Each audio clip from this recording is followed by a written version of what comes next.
My name is Luna. I've been married to Lucas for 3 years. We used to live alone when we were dating. But after we got married, we moved in with Lucas's dad because his job was close by. I kept working even after we got married, but I had to quit my job because Lucas's dad needed help. He started showing signs of forgetting things about a year and a half ago, and it got worse over time. We thought about putting him in a nursing home, but Lucas wanted me to take care of him at home. Luna, please, let's take care of my dad at home. It's better for his health. I get it, but I've only been here for 2 years. I don't think your dad wants me to take care of him all the time. Please help me out as much as you can. I had never seen my husband beg like this before, so I trusted that he would help me with the caregiving. But once I actually started looking after his dad, I realized there were challenges I hadn't anticipated. Simple tasks like going up and down stairs, using the toilet, and taking a bath became risky at home. Even though my father-in-law could still walk, he often stumbled on the stairs and had accidents in the bathroom because he couldn't support himself. So, after discussing with my husband, we decided to renovate the house. Despite still being in debt, we prioritized my father-in-law's safety over money. At first, my husband took charge of caregiving after the renovations, but gradually he stopped, blaming his workload for his absence. After a year of caring for my father-in-law, my husband gradually stopped pitching in, even going out on his days off. As my father-in-law's condition worsened, I found myself handling tasks like toileting and bathing alone. Eventually, it became too overwhelming, and I had to talk to my husband about it. You promised to help, remember? When was the last time you did anything? It's been months. He seems content with the care he's receiving, and I can't manage everything alone anymore. I've realized the challenges firsthand. Maybe we should consider a nursing home instead of trying to manage at home. We made the decision to provide home care, and we should see it through till the end. At the very least, I believe we should consider hiring professional caregivers. Your father needs assistance, and there are certified professionals who can provide that help. I'm not physically capable of handling everything, and I think certain tasks like feeding should be left to the professionals. When I proposed this, my husband didn't agree and left before we could finish our conversation. Lately, I've noticed he's been stressed about money. However, I couldn't manage caregiving alone anymore. So without his approval, I began arranging for home care services. Since his father required level 3 care, we arranged for a caregiver to come about 5 times a week for an hour each day. We'd also worked out a plan covered by long-term care insurance, so I wasn't concerned about the expenses. However, a problem arose on the first day of the home care services. Hello, I'm Mira, your caregiver. I'm looking forward to working with you. Nice to meet you, Mira. I'm also looking forward to working with you. While the caregiver engaged with my father-in-law, she kindly instructed me on nursing care techniques, which I found immensely helpful. I felt reassured by our decision to hire her. However, my husband returned home after being out. Luna, I never authorized home care services. What's going on here? He directed his frustration at me, despite my previous explanation that I couldn't manage caregiving alone anymore. Excuse me, Miss Caregiver. Please leave for today, he commanded, disregarding the scheduled time for her visit and effectively sending her away. Why did you arrange for home care without consulting me? I make the decisions in this house. You're not being a good wife by not listening to me. You should be able to handle caregiving by yourself. It's a waste of money, especially with the loan we took out for the renovations. Why can't you understand? I've told you numerous times that I can't handle it alone. Lucas, you've stopped helping with caregiving, haven't you? You're not keeping your promise. And the renovations were necessary for your father's safety. If he falls and gets hurt, caregiving will be even more challenging. Maybe you don't realize because you haven't been involved in caregiving for over a year now. What's all this sudden talk about? And besides, you're not working, so it's only natural for you to handle it, right? Who do you think is paying off the loan for the renovations? No matter how much I tried to explain, my husband couldn't grasp the situation. He genuinely believed that it was my sole responsibility to manage everything. Following that incident, I only arranged for home care when my husband was at work. Having someone to talk to, not just about caregiving, but also about the issues with my husband, and receiving advice proved to be incredibly beneficial. After several months had passed, one day my husband unexpectedly offered to take over caregiving. "You've been out of the loop for over a year now. Go treat yourself. Get a haircut or go shopping. I'll handle everything today."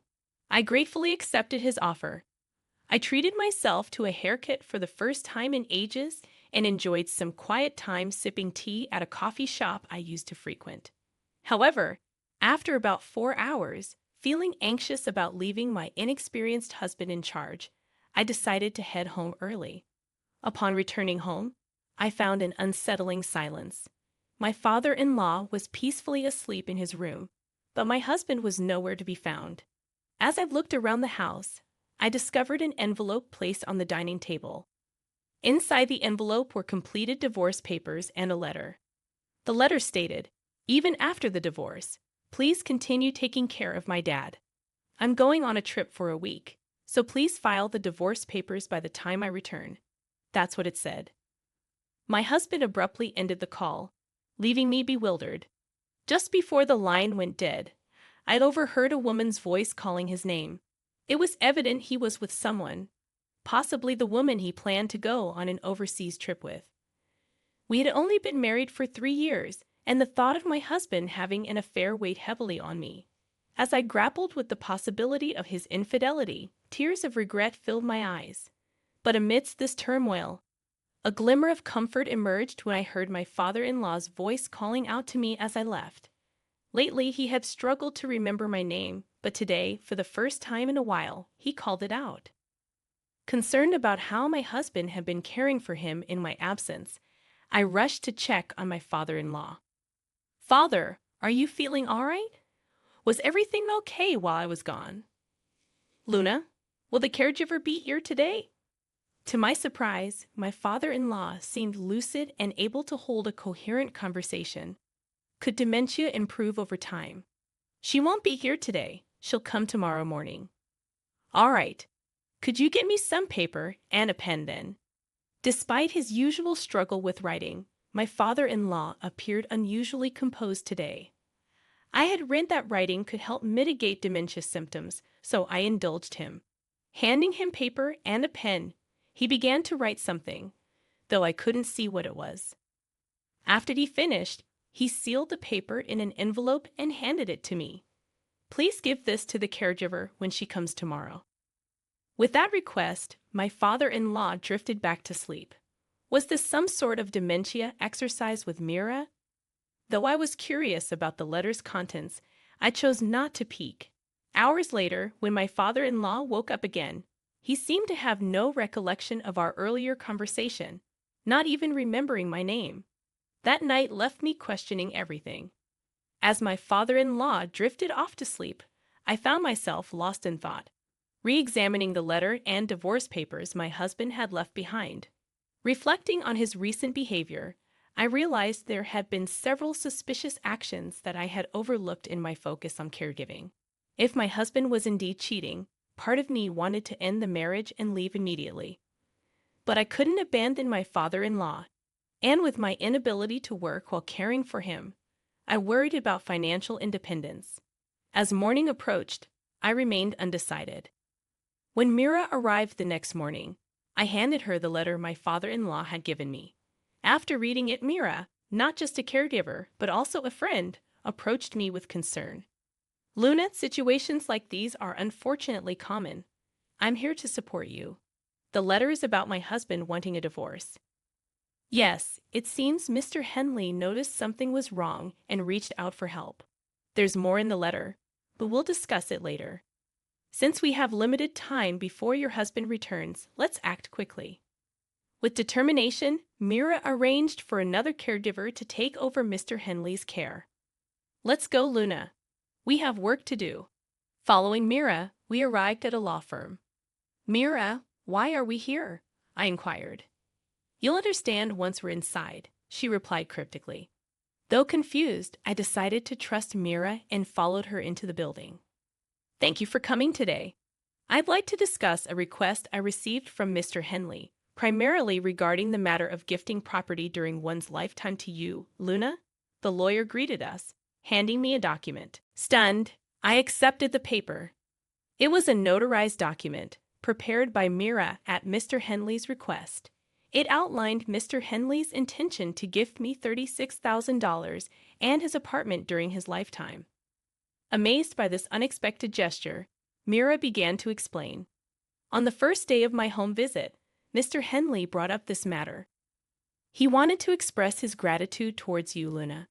However, as you weren't legally adopted by him, he couldn't pass on his assets to you upon his death. Hence, he decided to make this lifetime gift instead. I'm incredibly grateful.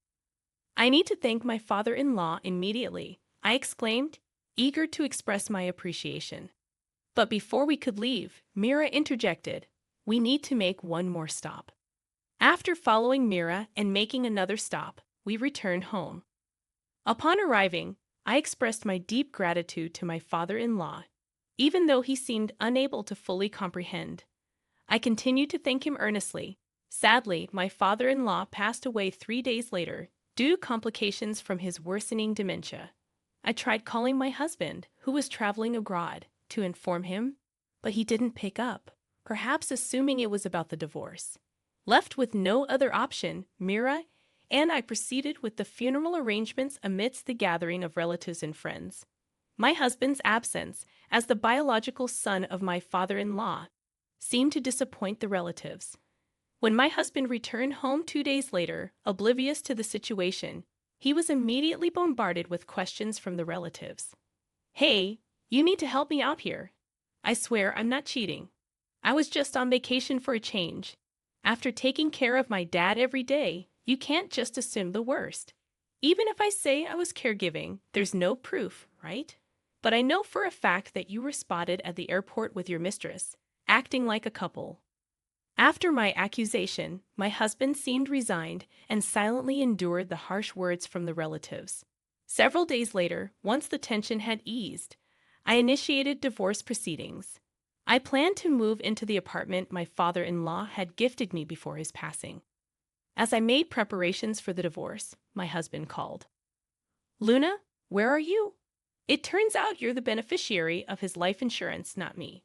All I was supposed to receive was his life insurance payout. What's going on? What'd you say to my dad while caring for him? You and that caregiver seem to have an understanding. You must have been planning this together. It was your father's decision. Mira simply followed his wishes. Indeed, we're getting divorced, and you and your mistress will be hearing from my lawyer soon. Please ensure you pay the settlement. What do you mean we're divorcing? That's correct. Since you received my father's life insurance, consider it your settlement payment. I won't ask for anything. It seemed my husband had conveniently forgotten about leaving me the divorce papers to submit before his overseas trip. I was taken aback by his apparent disregard for our previous arrangement. Weren't the divorce papers left by you with a letter asking me to submit them? I reminded him. And the life insurance is an inheritance from your father, not something I received from you. You should cover the cost of the settlement. My husband was rendered speechless and remained silent at my firm assertion. Realizing we were getting nowhere, we decided to end the call. Despite his subsequent attempts to contact me, I followed Mira's advice and changed my phone number. I still see Mira occasionally. Even after my father-in-law passed away, she continued to support both him and me more than my own family did. I'm truly grateful to Mira. Eventually, word seemed to reach my husband and his mistress, and I received a call from their lawyer. Because I heard from Lucas that you were the boss. Although I was unaware of the circumstances, I deeply apologize for vacationing while Lucas's father was struggling. I've already paid compensation. I don't intend to see Lucas anymore. That was the end of it. I had expected resistance to paying the compensation, so I was surprised by the unexpected response. I couldn't fathom why a sensible person like her would fall for someone like my husband. Meanwhile, my husband ended up paying the compensation. It turned out her family was quite affluent, and my husband, attempting to keep up with her, depleted nearly all his savings. I heard he even footed the bill for the vacation as a display of goodwill. Whether or not he depleted his savings was of no concern to me. I intended for him to pay the full compensation, even if it took time. Since the family home was in my father-in-law's name, he wouldn't have trouble finding a place to live. However, with the remaining payments on the loan for the elder care renovation, coupled with the compensation, it would likely be a significant burden. Each month, even if it was deducted from my husband's salary, he wouldn't have much left.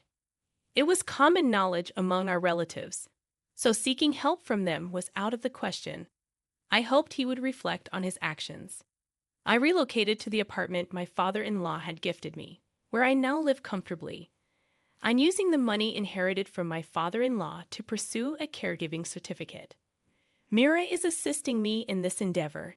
Not only do I aspire to be a caregiver, but I also aim to emulate Mira's support for families in need.